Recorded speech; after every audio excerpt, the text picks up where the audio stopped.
അങ്ങനെ ഒടുക്കത്തെ കോൺഫിഡൻസിൽ ഞങ്ങൾ പോവാണ്. ഈ വീട് എവിടെയെന്ന് ചോദിച്ചാൽ മെയിൻ റോഡിൽ നിന്ന് ഒരു ചെറിയ റോട്ടിക്ക് കയറിയിട്ട് കുറച്ചും കഴിഞ്ഞാൽ ഒരു വളവ് കഴിഞ്ഞ് കുറച്ചങ്ങ് പോയാൽ തന്നെ റോട്ടിൽ നിന്ന് നമ്മളൊരു മണ്ണിട്ട വൈക്ക് കയറും. വൈക്ക് കയറിയൊക്കെ തന്നെയാണ് ഈ വീടിന്റെ ഗേറ്റിന്റെ മുന്നിലെത്തിയപ്പോൾ നമ്മൾ പറഞ്ഞു ഇതാണ് വീട് എന്ന് പറഞ്ഞ്. ഓപ്പോസിറ്റ് അതുപോലെ തന്നെ ഗേറ്റുള്ള ഒരു വീടുണ്ട്. ആ 2 വീടാണ് എന്റെ ഓർമ്മയിൽ അവിടെ ഉള്ളത്. ഈ ഫേക്ക് ഫ്രണ്ട് നമ്മൾ ഇതാണ് വീട് എന്ന് പറഞ്ഞ ഗേറ്റിന്റെ മുന്നിൽ പറഞ്ഞല്ലോ, അവിടെ കറക്റ്റ് വണ്ടി അങ്ങ് നിർത്തി കീ എടുത്ത് ഇറങ്ങി ഓടി. നമ്മളിങ്ങനെ നോക്കിയാൽ മണ്ണിട്ടേ വഴി കുറച്ചിങ്ങ് ദൂരമുണ്ട്. ആ ദൂരം കഴിഞ്ഞാൽ ഒരു വളവാണ്. ആ ദൂരം കഴിഞ്ഞ് ഓടിയാൽ നമുക്ക് പിന്നെ അവരെ കാണാൻ പറ്റൂല. അത്രയും അങ്ങ് ഓടി. ഞങ്ങൾ 2 പേര് വണ്ടിമന്ന് ഇറങ്ങി കൈ ഇങ്ങനെ കൂട്ടി പിടിച്ച് നിൽക്കുമല്ലോ, അങ്ങനെ പിടിച്ച് നിൽക്കാം. എനിക്ക് സൗണ്ട് ഉണ്ടാക്കാൻ പറ്റൂല. കാരണം ഏത് ആന്റി ഉണരും, അത് അവിടെ ലൈറ്റ് വരും, അല്ലെങ്കിൽ ഇപ്പുറത്തെ വീട്ടിലെ ലൈറ്റ് വരും. ഞങ്ങൾ 2 പേരും ഓടിയില്ല. കാരണം ഓടിയാൽ ഒരാൾ മുന്നിൽ ഒരാൾ പിന്നിലാവൂലേ, അതുകൊണ്ട് നമ്മൾ അങ്ങനെ നിന്ന്.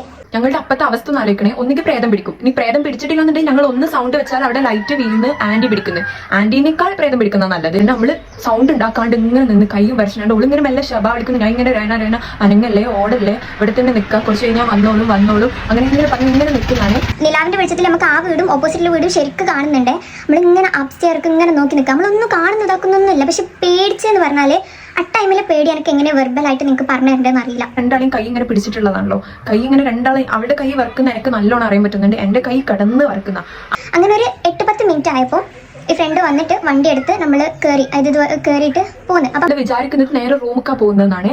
ഇതിലെ പോയാല് മാങ്കാവിലെ ഒരു വലിയ ക്ഷേത്രം ഉണ്ടല്ലോ, ഇത് അറബിയൻ പാലസിന്റെ റൂട്ടിന് കയറിയുള്ള ഒരു വലിയ ക്ഷേത്രമല്ലേ, അങ്ങോട്ടേക്ക് എത്താൻ പറ്റും. ഈ റോട്ടിന് അങ്ങനെ കൊണ്ടുപോയി നമ്മൾ വിചാരിക്കുന്ന അതിക്കൂടെ ഞങ്ങളുടെ റൂമിക്ക് അതിക്കൂടെ മെയിൻ റോഡ് കയറിയിട്ട് പോകാൻ പറ്റും. അങ്ങനെ പോകുന്നതാണ് വിചാരിച്ചത്. ഈ അമ്പലത്തിന്റെ അങ്ങ് അവിടെ എത്തിയപ്പോ, അതായത് ബാക്ക് സൈഡിൽ, അമ്പലത്തിന്റെ ബാക്ക് സൈഡിൽ എത്തിയപ്പോ വണ്ടി പിന്നെയും നിർത്തിയിട്ട് 4-5 കറക്കം കറങ്ങി വണ്ടി അങ്ങ് നിർത്തി.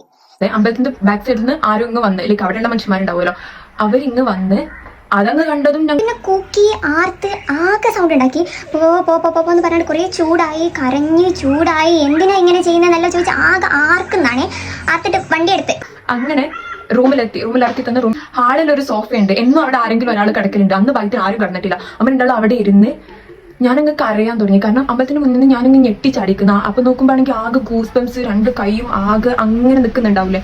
ഞാൻ അപ്പൊ തുടങ്ങിയ കരച്ചിലാണ്. ഞാൻ റൂമിൽ പിന്നെ 3-4 മണി വരെ ആ ഇരുത്തവും കടത്തു വരുന്നേ. ലൈക്ക് ഞങ്ങൾ രണ്ടാളും ഇരുന്ന് ഇങ്ങനെ കരയാ.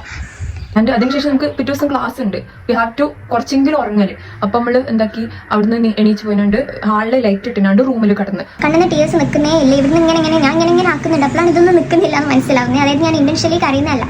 അങ്ങനെ രാവിലെ ആയി. ഇവൾക്ക് ലൈക്ക് ഉച്ച വരെ ക്ലാസ് ഉള്ളത്. അപ്പൊ അങ്ങനെ അവള് ക്ലാസ്സിന് പോയി.